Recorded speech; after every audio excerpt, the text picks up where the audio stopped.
अगला जो हमारा प्रॉब्लम है डिफेक्ट, इसको मेनली हम लोग प्रॉब्लम में कंसिडर करेंगे non uniform tablet weight. Tablet का जो वेट है वो यूनिफॉर्म नहीं रहता है।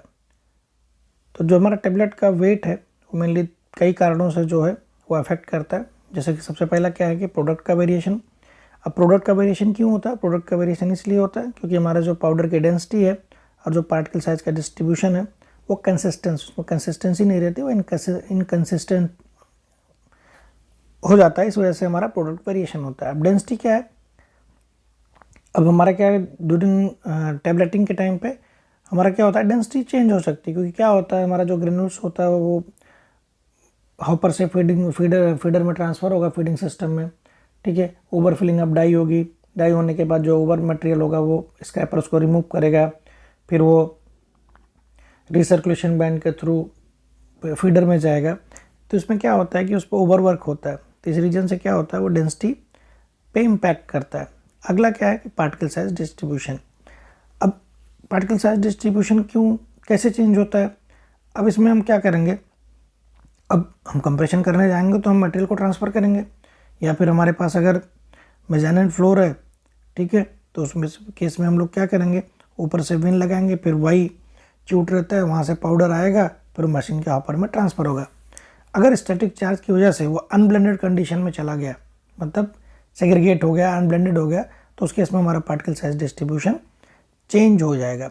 दूसरा, ये दूसरी तरीके से भी चेंज हो सकता है कि हमारा अगर प्रोडक्ट, हमारा ग्रेन्यूल्स में मैकेनिकल स्ट्रेंथ नहीं है जिससे कि वो हैंडलिंग या मैकेनिकल स्ट्रेस को झेल पाए, या ठीक है, टेबलेट प्रेस पे पहुंचने से पहले, तो उस केस में भी हमारा पार्टिकल साइज का डिस्ट्रीब्यूशन चेंज हो जाएगा। अगला जो रीजन है वो मशीन कंडीशन, ठीक है। अब हमको ये इंश्योर करना है कि हमारी जो मशीन है वो, उसकी कंडीशन जो है वो अच्छी होनी चाहिए। हमारे जो प्रेशर रोल्स हैं, कैम्स हैं, उनकी कंडीशन अच्छी होनी चाहिए। अगला जो है हमारा टूलिंग कंडीशन। अब टूलिंग कंडीशन में क्या है, वर्किंग लेंथ ऑफ पंच का जो वर्किंग लेंथ है वो इम्पॉर्टेंट फैक्टर प्ले करता है, क्योंकि वो क्या करता है, टेबलेट के वेट को इम्पैक्ट करता है।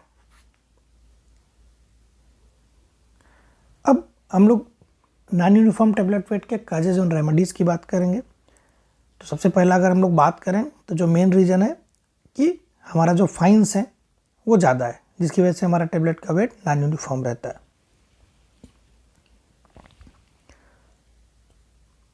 अब मोर फाइन्स मीन्स, अगर मेरे पास फाइन्स ज़्यादा है तो इसमें क्या होगा कि प्रोडक्ट में जो होगा ग्रेन्यूल्स कम होगा, ठीक है, और फाइन जो होगा वो ज़्यादा होगा।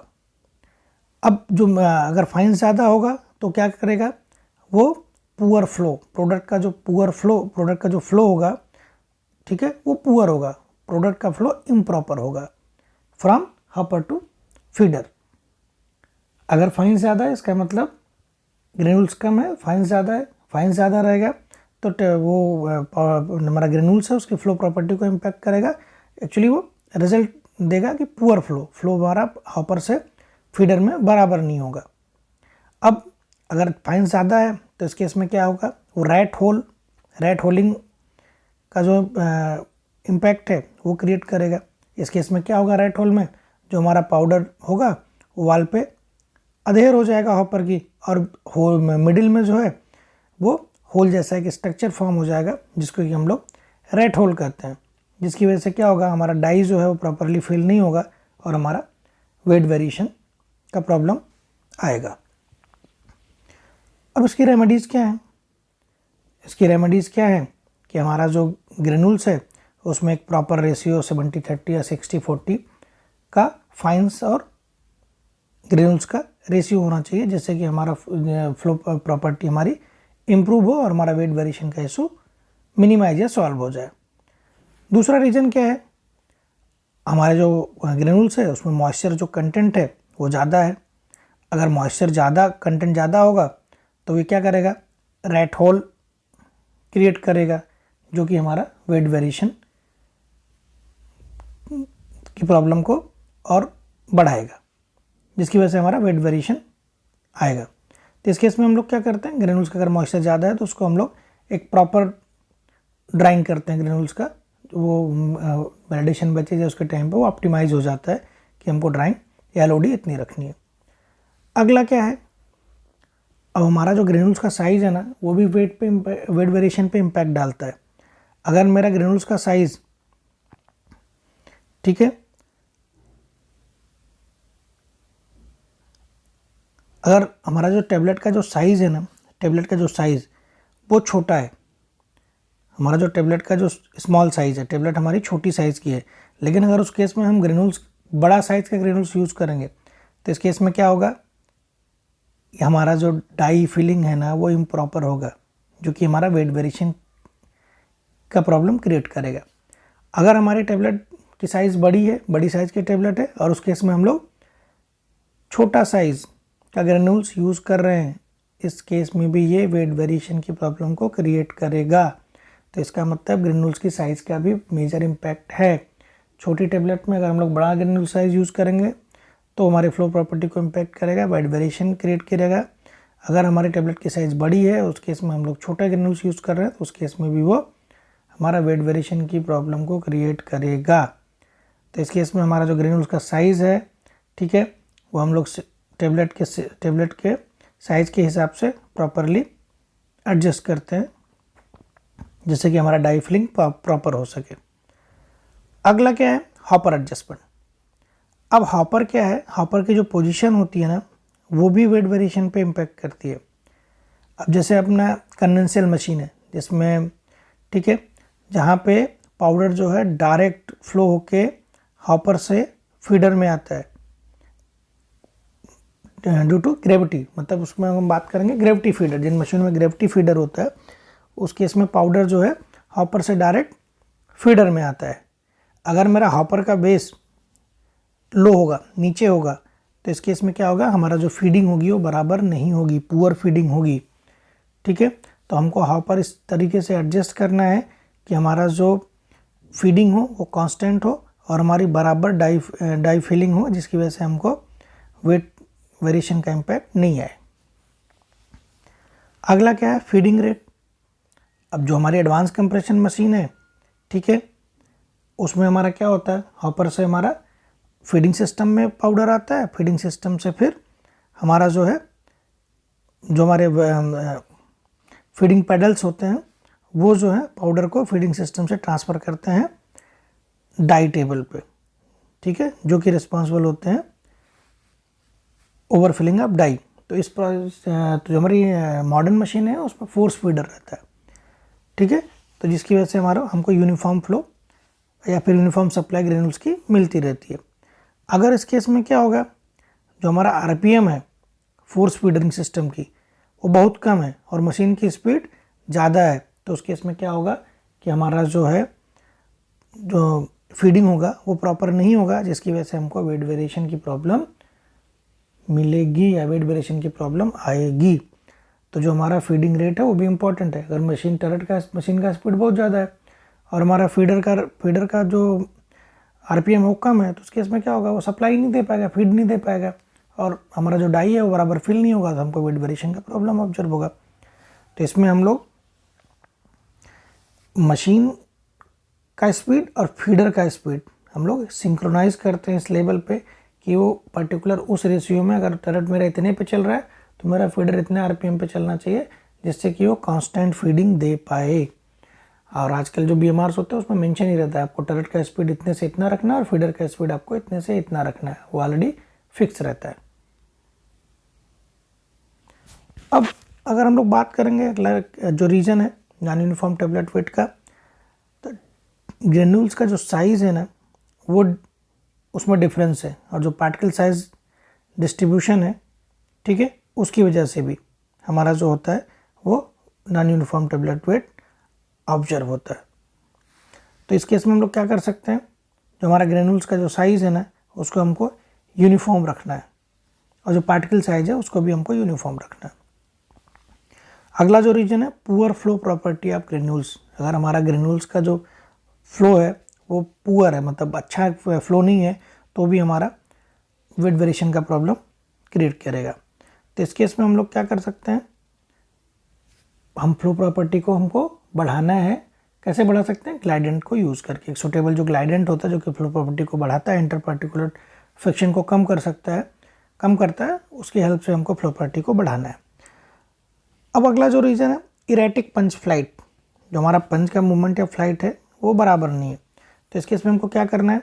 पंचेस, ठीक है, जो हमारा पंच का बैरल है वो डाई का जो गाइड है उसमें, जब जो टर्रेट का जो गाइड है उसमें हमको चेक करना है कि उसका जो मूवमेंट है ना वो फ्री होना चाहिए, ठीक है, और हमारा जो प्रेस है उसमें वाइब्रेशन नहीं होना चाहिए, और हमारा जो वेट एडजस्टमेंट रैंप है वो बराबर मेरा फ्री मूव कर उसका मूवमेंट है कि नहीं है, हमको भी चेक करना है, ठीक है। लोअर पंच जो कंट्रोल हमारी मैकेनिज्म या डिवाइस है हमको उसको भी चेक करना है कि वो हमारा फ्री या परफेक्ट काम कर रहा है कि नहीं कर रहा है। जो हमारा एंटी टर्निंग डिवाइस है, ठीक है, वो बराबर काम कर रही है कि नहीं, जो होल्ड करती है पंच को, लोअर पंच को, और हमको क्या करना है? प्रेस की स्पीड को रिड्यूस करना है। तो अगर इरेटिक पंच फ्लाइट है तो ये सारी चीज़ें हमको इसमें करनी है। अब एक और रीज़न है नॉन यूनिफॉर्म टेबलेट वेट का। कभी कभी क्या होता है कि डाई तो हमारी फिल हो गई, बट किसी रीज़न से क्या होता है कि जो ग्रेन्यूल्स डाई में है ना वो लॉस हो जाएगा। मतलब डाई फिल हो गई, बराबर हो गई, बट आगे चल के वो ग्रेन्यूल्स जो है वहाँ से लॉस हो गया। तो इस केस में क्या होगा? हमारा जो रिसर्कुलेशन बैंड है वो लीकेज है, उसको हमको चेक करना है, और हमारा जो सक्शन है, जो डाई टेबल के ऊपर सक्शन रहता है, अगर वो बहुत ज़्यादा है तो क्या करेगा? वो मटेरियल को डाई से पिक कर लेगा, तो हमको उसको कम करना है। अब अगला क्या रीज़न है कि हमारा जो फीडर है वो चोक हो गया या स्टार्व हो गया। स्टार्व मतलब भूखा रह गया, या फिर मटेरियल नहीं आया, फिर वो चोक हो गया। तो इस केस में हमको क्या करना है कि जो नॉब है उसकी जो सेटिंग है वो अगर इनकरेक्ट है तो उसको हमको बराबर रखना है। ब्रिज हॉपर में जो ब्रिजिंग हो गया उसकी वजह से भी ये प्रॉब्लम आएगी। फिल कैम अगर हमने बराबर यूज़ नहीं किया उस वजह से भी वेट वेरिएशन का इशू आएगा, ठीक है। और अगर हमारा रिसर्कुलेशन में ग्रेन्यूल्स बहुत ज़्यादा जा रहा है, इसकी वजह से भी हमारा फीडर जो है वो चोक हो जाएगा, तो हमारा वो वेट वेरिएशन का इशू क्रिएट होगा। अब अगला क्या रीज़न हो सकता है कि हमारी जो डाई है ना वो बराबर फिल नहीं हो रही। तो क्यों नहीं फिल हो रही है? क्योंकि प्रेस की स्पीड अगर बहुत ज़्यादा रहेगी तो हमारी डाई फिल नहीं होगी, या फिर प्रेस की स्पीड और फीडर की स्पीड सिंक्रोनाइज नहीं होगी तो भी हमारा डाई फिल नहीं होगा। अब अगला जो रीज़न है लोअर पंच ड्रॉपिंग का। अगर मेरा लोअर पंच ड्रॉप होगा तो हमारा वो क्या करेगा? वेट वेरिएशन क्रिएट करेगा। इस केस में हमको उसकी फंक्शनिंग को चेक करनी है। अगला जो रीज़न है पुअर स्क्रैप ऑफ ग्रेनुलेशन, मतलब हमारा जो ग्रेन्यूल्स है वो बराबर स्क्रैप नहीं हो रहा है, तो इस केस में हमको स्क्रैपर ब्लेड की जो सेटिंग है उसको परफेक्ट करना है जिसकी वो पाउडर बराबर स्क्रैप करे। अगला जो रीज़न है कि हमारा जो लोअर पंच है उसका हमारा जो लेंथ है वो यूनिफॉर्म नहीं है। अब लोअर पंच ही डिसाइड करता है कि फील्ड डेप्थ क्या रहेगा, उसकी पोजीशन से फील्ड डेप्थ हमारी डिसाइड होती है। अगर उसका वेट, उसका लेंथ ही यूनिफॉर्म नहीं रहेगा तो हमारा वेट भी प्लस माइनस रहेगा। अगला जो है हमारा जो ऑटो वेट कंट्रोल मैकेनिज्म है वो बराबर काम नहीं कर रही, हमको उसको चेक करना है कि हमारे ऑटो वेट जो कंट्रोल मैकेनिज्म है वो हमारे बराबर से काम करें। तो ये सारे रीज़न थे जो कि नॉन यूनिफॉर्म टेबलेट वेट के लिए रिस्पॉन्सिबल है। अब आगे हम लोग बात करते हैं नॉन यूनिफॉर्म टेबलेट थिकनेस। अब एक्चुअली क्या है ना, सबसे पहले हम लोग वेट सेट करते हैं, वेट के बाद हम लोग थिकनेस सेट करते हैं, थिकनेस के बाद फिर हार्डनेस। अब वो सारे रीजन जो कि हमारे नॉन यूनिफॉर्म टेबलेट वेट के लिए रिस्पॉन्सिबल थे, वो सारे के सारे रीजन जो है वो नॉन यूनिफॉर्म टेबलेट थिकनेस के लिए भी रिस्पॉन्सिबल होंगे। एडिशनल पंच का जो हमारा लेंथ है वो नॉन यूनिफॉर्म नहीं है, तो हमको उसको पंच की लेंथ को चेक करना है, जो भी हमारा टॉलरेंस है प्लस माइनस 0.025 mm के स्पेसिफिकेशन में वो आने चाहिए। अगला एक एडिशनल जो रीजन है प्रेशर रोल का बाउंसिंग, ठीक है। इस केस में हमको प्रेशर रोल को चेक करना है कि हमारा जो प्रेशर रोल है उसका जो मूवमेंट है वो फ्री होना चाहिए, ठीक है। अगर एयर ट्रैप्ड हो गई हाइड्रोलिक सिस्टम में तो उसकी वजह से भी मेरा प्रेशर रोल बाउंस करता है, या फिर हमारा लोड रिलीज का जो सेटिंग है वो बराबर नहीं है, तो ये सब चीज़ों को हमको चेक करना है। अगला जो है हमारा नॉन यूनिफॉर्म फ्लेबिलिटी या डेंसिटी। तो सारे रीजन नॉन यूनिफॉर्म जो कि नॉन यूनिफॉर्म टेबलेट वेट या थिकनेस क्रिएट कर के लिए रिस्पॉन्सिबल है, वो सारे नॉन यूनिफॉर्म फ्लेबिलिटी के लिए भी रिस्पॉन्सिबल होंगे। इसमें एडिशनल मॉइस्चर कंटेंट जो हमारा लो है इस केस में हम लोग मॉइस्चर ऐड कर सकते हैं या फिर, ठीक है। अगला जो रीजन है अनइक्वल डिस्ट्रीब्यूशन ऑफ ग्रेनुल्स, जो हमारा डाइबोर में जो ग्रेनुल्स का डिस्ट्रीब्यूशन है वो बराबर नहीं है, अनइक्वल है, ठीक है। तो इसकी जो रेमेडीज हम क्या कर सकते हैं इस केस में, अनइक्वल डिस्ट्रीब्यूशन होगा तो क्या है कि हमारा जो ग्रेनुल्स का जो है ना, ग्रेनुल्स जो है वो सेपरेट हो जाता है, उसका सेपरेशन हो रहा है, ग्रेनुल्स का सेपरेशन है, सेग्रीगेशन हो रहा है, हॉपर में ग्रेनुल्स का सेपरेशन है, सेग्रीगेशन हो जा रहा है, जिसकी वजह से हमारा ग्रेनुल्स को डिस्ट्रीब्यूशन बराबर डाइबोर में नहीं हो रहा है। रिसर्कुलेशन, ठीक है, वो बहुत ज़्यादा हो रहा है, एक्सेसिव हो रहा है रिसर्कुलेशन, जिसकी वजह से भी हमारा डिस्ट्रीब्यूशन जो है वो बराबर नहीं होगा। अगर हमारा रिसर्कुलेशन बहुत ज़्यादा होगा तो क्या होगा, वो क्या करेगा, सेपरेशन काज करेगा ग्रेनुल्स एंड फाइन्स में।